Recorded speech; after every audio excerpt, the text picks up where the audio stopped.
குழந்தைங்களுக்கு வந்து எப்போவுமே லஞ்ச் பாக்ஸ் வந்து ஹெல்த்தியாக பேக் பண்ணும். கீரை வகைகள் கண்டிப்பாக சேர்த்துக்கணும். அதனால் இந்த மாதிரி செஞ்சு கொடுங்க. கண்டிப்பாக உங்கள் குழந்தைங்க விரும்பி சாப்பிடுவாங்க.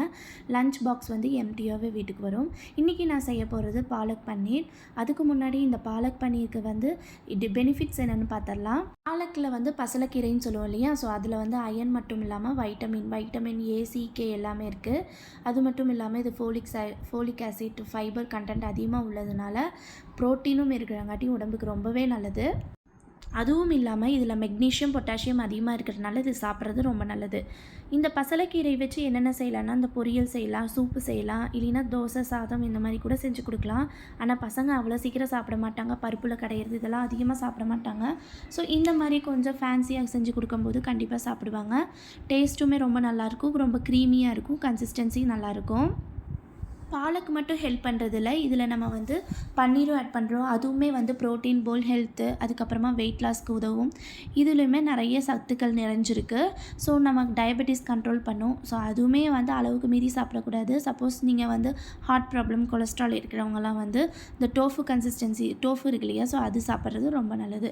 இப்போ பாலக் பன்னீர் எப்படி செய்கிறதுன்னு பார்த்துடலாம். ஒரு கடாயில் வந்து பட்டர் ஆட் பண்ணிவிட்டு ஒரு 1/4 டீஸ்பூன் அளவு பட்டர் அது நல்லா உருகணுன்னு அதில் வந்து ஸ்பைசஸ் எல்லாம், கரம் ஸ்பைசஸ் எல்லாம் ஆட் பண்ணி அது வணங்கினதுக்கப்புறமா தேவையான அளவு வந்து இஞ்சி பூண்டு பேஸ்ட்டு, இல்லைன்னா இஞ்சி பூண்டு கட் பண்ணி ஆட் பண்ணிக்கலாம். இது கூடவே வந்து 2 பல்லேரி, கூடவே ஒரு 3 தக்காளி, இதெல்லாம் நல்லா வணங்கினதுக்கப்புறமா வரமிளகா காரத்துக்கு இது மாதிரி ஆட் பண்ணி அது நல்லா வணங்கினதுக்கப்புறமா ஆனதுக்கப்புறம் மிக்ஸி ஜாரில் போட்டு அரைச்சி எடுத்துக்கலாம்.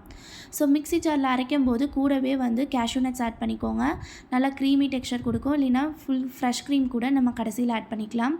ஸோ நெக்ஸ்ட்டு வந்து பிளான்ச் பண்ணி வச்சுருக்கிற பசலைக்கீரையும் போட்டு அரைச்சிட்டு ஃபஸ்ட்டு வந்து நம்ம அரைச்சி வச்சுருக்கிற க்ரீம் பேஸ்ட்டு வந்து ஆட் பண்ணி நல்லா வணங்கினதுக்கப்புறமா நெக்ஸ்ட்டு பசலைக்கீரை பேஸ்ட்டும் ஆட் பண்ணி நல்லா கொதிக்க விட்டுட்டு அந்த பச்சை வாசனை நல்லா போனதுக்கப்புறமா பன்னீர் வந்து தண்ணியில் போட்டு வச்சுருந்தோம். அப்போ தான் அந்த சாஃப்ட்னஸ் அப்படியே இருக்கும். ஸோ அதை ஆட் பண்ணிவிட்டு ஒரு 10 நிமிஷம் நல்லா வெந்ததுக்கப்புறமா கொஞ்சோண்டு கசூரி மேத்தி போட்டு இறக்குனா சூப்பரான பாலக் பன்னீர் ரெடி ஆயிடும்.